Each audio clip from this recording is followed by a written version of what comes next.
Zo. Zullen we dan een rode geven? Wil je niet zo graag de rode doen? Good boy. 2 puzzel. 2. Good boy. Paco, the parrot, who learned to trust again. Paco's goed. Wat ben jij mooi. Goed gedaan. I can still remember the very first time I saw Paco. He sat quietly in a trailer park, his feathers a little dull, his body stiff, his eyes darting nervously at every movement around him. He trembled so badly that even the sight of a cup on the table made him flinch. My heart broke in that moment.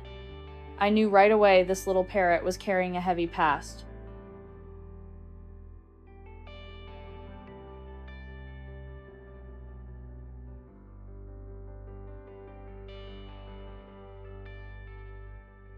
People said Paco had lived with one owner for 7 long years before being handed over to a dealer. Nobody knew exactly why. Maybe he was too loud, maybe he nipped too much, or maybe he was simply no longer convenient. Whatever the reason, one thing was clear: Paco had been mistreated and he no longer trusted people.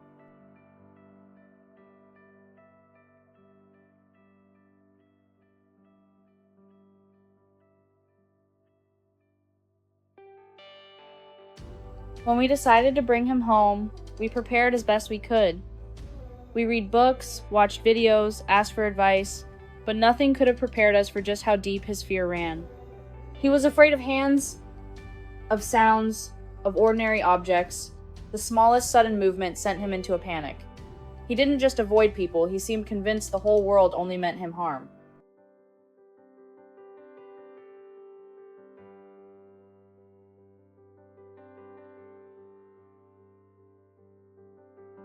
Honestly, in those early days, I sometimes wondered if we had made a mistake. But still, every day I sat by him for hours, speaking softly, offering little treats with no expectations. Progress was painfully slow. At times it felt like every step forward meant taking 2 steps back, but my heart kept telling me don't give up on him.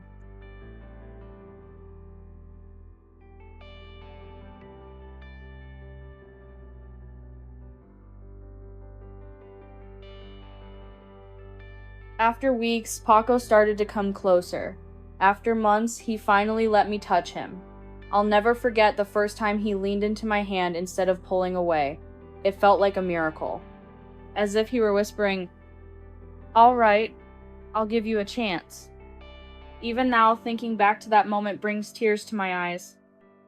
Lekker bijten.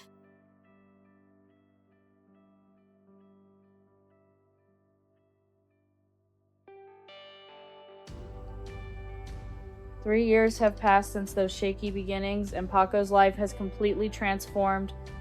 Today, he hugs us with his wings, rides the bike with us, joins us on walks, and sits quietly by our side when we rest. He no longer jumps at every sound. Instead, he greets the world with curiosity.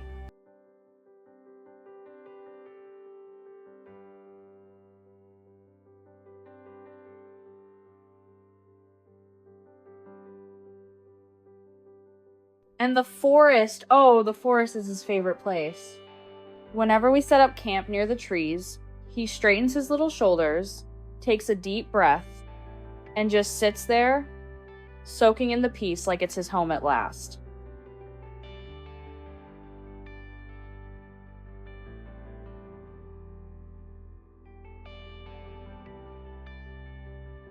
He's so affectionate now. He loves to snuggle, loves being petted, and even leans in for kisses. We joke that he doesn't need French kisses, but he insists anyway. Like most Amazons, Paco has a strong personality. He can be stubborn, dramatic, even a little spoiled, but that's just him being himself.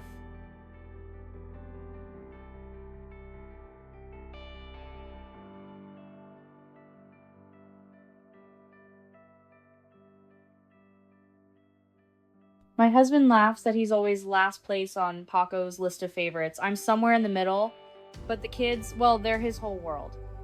Watching him chirp with them, sit by them, and protect them in his own quiet way makes all those struggles at the start worth every second.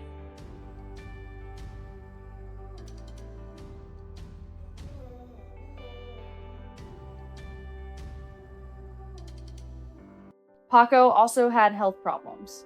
He was overweight, clumsy, and unable to fly. His wings had been clipped when he was very young before he even learned how to use them. That loss left its mark. Now he can fly, but he rarely chooses to. He prefers being close to us instead.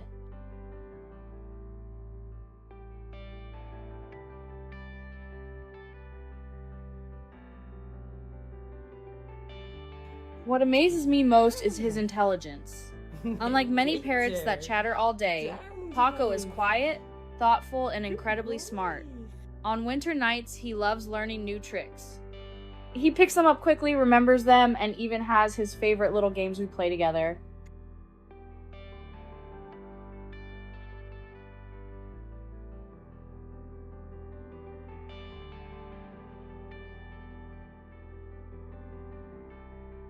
You know, Paco wasn't a classic rescue.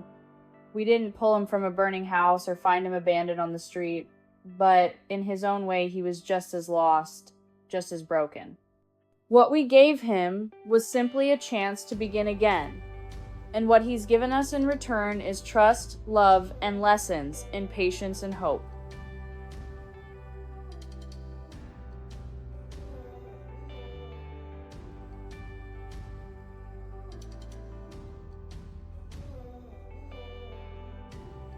Every time I see him breathe in the forest air or nuzzle against my shoulder, I'm reminded healing takes time, but it's always possible. Paco is living proof that even the most frightened, wounded souls can find joy again if someone is willing to believe in them.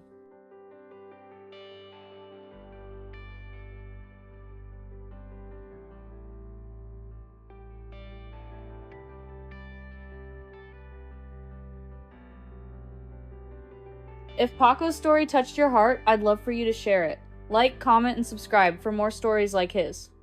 But more importantly, if you ever think about adopting an animal, whether it's a dog, a cat, or even a parrot, please take the time to learn about their needs. Understand the challenges, the responsibility, and the lifelong promise you're making. Because when you bring them home, you're not just rescuing them, you're promising to walk alongside them until they feel safe again. And trust me, that journey is worth every single step.